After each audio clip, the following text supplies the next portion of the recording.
यदि इस वीडियो में जानेंगे नवरात्रि में कन्या पूजन का सही विधान क्या है जो शास्त्रों में वर्णित है। साथ ही इच्छा पूर्ति के लिए कन्याओं को एक चीज आप सभी को जरूर से देनी चाहिए, कन्या पूजन का सही नियम, विधि और शुभ मुहूर्त। परिपूर्ण रूप से कुछ गलतियां आप सदा कर देते हैं जिस कारण से पूजा का फल पूर्ण रूप से प्राप्त नहीं हो पाता। इस वीडियो में आप सभी पूर्ण रूप से वही जानकारी प्राप्त करेंगे, जैसे कि 9 दिनों की साधना संपूर्ण हो जाने के बाद कई भक्तजन अष्टमी को कन्या जीवन करते हैं, जिस दिन कुल देवी का पूजन होता है। कई भक्तजन कन्याओं को नवमी के दिन जिमाते हैं, कोई अष्टमी के दिन। इच्छा आपकी है, दोनों दिनों में से किसी भी एक दिन आप चुनकर जो है अपने व्रत को संपन्न करें। अर्थात कन्या पूजन के बिना कोई भी जो नवरात्रि के विधान है वह संपूर्ण नहीं है। तो सबसे पहले आप सभी व्रत कब खोलेंगे यह जरूर से जान लीजिए। अब इसमें शास्त्रों में पूर्ण रूप से देवी भागवत व अन्य शास्त्रों में वर्णित है 9 रातों की उपासना नवरात्रि कहलाती है। तो 9 दिनों की जो उपासना है, अर्थात रात्रि और दिन की उपासना पूरी हो, व्रत पूरे हो, तब जाकर 10वीं तिथि के दिन जब ज्वारे विसर्जन किए जाते हैं ना, तब व्रत को खोला जाता है। तो आप सभी को इससे पहले वीडियो दिया जा चुका है जिसमें बताया गया है कि व्रत खोलने का शुभ मुहूर्त क्या है। प्रातःकाल ज्वारे विसर्जन के बाद आप अपना व्रत खोल सकते हैं, ठीक है, सूर्योदय इत्यादि के पश्चात, कोई दिक्कत की बात नहीं। अब सबसे पहले बड़े प्रेम भाव से कन्याओं को आमंत्रित करें अपने घर में। आयु का ध्यान रखें, कन्या स्वरूप में जो है 10 साल तक की पूजनी के लिए माना गया है, अर्थात कन्या पूजन के लिए माना गया है। अब आप 9 की कन्या जो है चुनाव करें, उसके साथ में एक 10वां लांगुर अर्थात बालक को जरूर से रखें, ठीक है। इसके बाद घर पर भोजन में क्या बनाएं, घर पर आप सभी को खीर पूड़ी या हलवा पूड़ी जरूर से बनाना चाहिए। इसमें जो है प्याज लहसुन नहीं पड़ता, तामसिक चीज़ों का प्रयोग नहीं होता, आप सभी जानते होंगे। घर गृहस्थी में माता रानी के सात्विक पूजन का विधान कहा गया है, तो इन चीज़ों का ध्यान रखते हुए आप सभी जो है माता रानी की आराधना करें।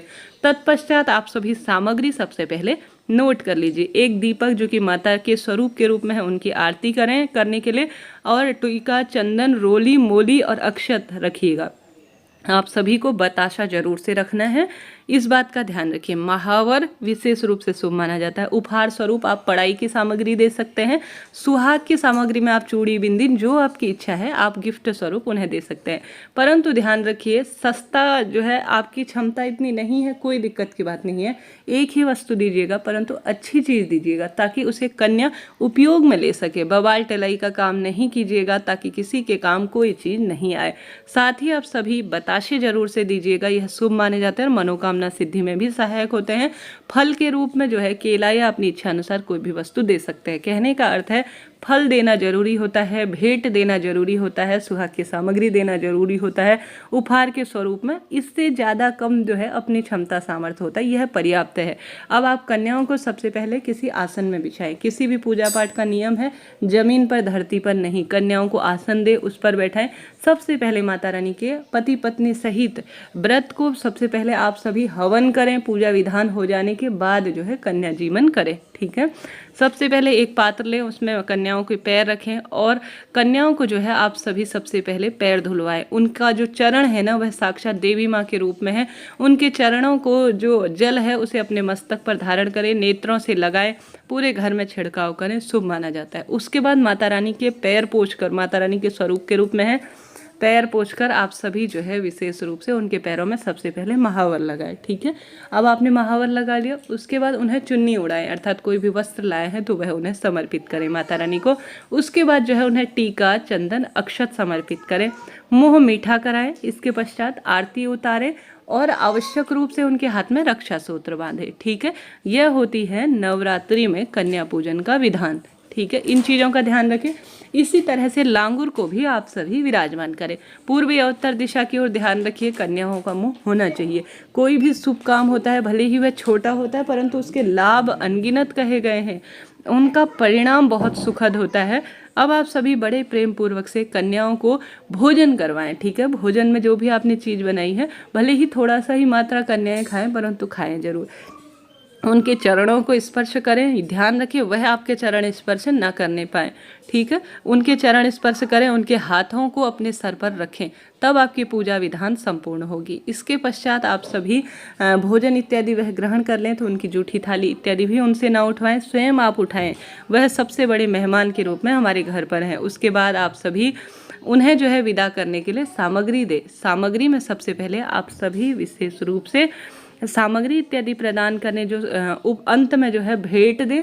अंत में ही आप उन्हें जो है विशेष रूप से बताशा उपहार में दें, या पहले भी बताशा दे सकते हैं, परंतु आप सभी आवश्यक रूप से अब अंत में उन्हें गिफ्ट दें। गिफ्ट में जो आप लाए हैं, पेंसिल ही ले आए, कुछ जो है आप सभी जो सुहाग की सामग्री है वही उनको गिफ्ट में दे दें, या जो अपनी क्षमता सामर्थ्य है उन्हें गिफ्ट स्वरूप दें और दक्षिणा देकर प्रणाम करते हुए उन्हें विदा करें। यह जो है कन्या पूजन का नियम होता है। सुबह से लेकर रात्रि तक अगर शुभ मुहूर्त में नहीं कर पाए हैं तो अष्टमी नवमी किसी भी समय आप कर सकते हैं। कन्याओं का स्वरूप अपने आप में अद्भुत है। ज्वारे अगर उगाए हैं तो माता रानी के स्वरूप है साक्षात, उनके सर के ऊपर आप सभी ज्वारे भी समर्पित करें। माता रानी खुशियों से भंडार भर देंगी। जीवन में आने वाली सब विपदा सदा सर्वदा के लिए दूर हो जाएंगे। आप सभी के लिए चैनल पर सभी वीडियोस धीरे धीरे आपको प्राप्त हो रही हैं। कृपया उन वीडियोस को भी देखिए ताकि आप अपने संपूर्ण सुख को प्राप्त कर सके। यह दिन साधारण नहीं है। इन दिनों किए गए माता रानी के नाम के हवन, ध्यान, पूजन, दुर्गा सप्तशती के अब आपकी जो चौपाइयाँ हैं या जो पाठ है वह परिपूर्ण होने की अवस्था में होंगी। आप सभी व्रत के विधान को संपूर्ण रूप से करने के नियम में हैं। अब आप सभी ज्वारे किस दिन जो है समर्पित करेंगे और सामग्री का क्या करेंगे, इसका वीडियो भी आप सभी तक पहुंचाने का प्रयत्न करूंगी। आप सभी के घर पर कई लोगों को मैंने देखा है कन्याएं 9 से अधिक आ जाती हैं तो उन्हें भगा देते हैं।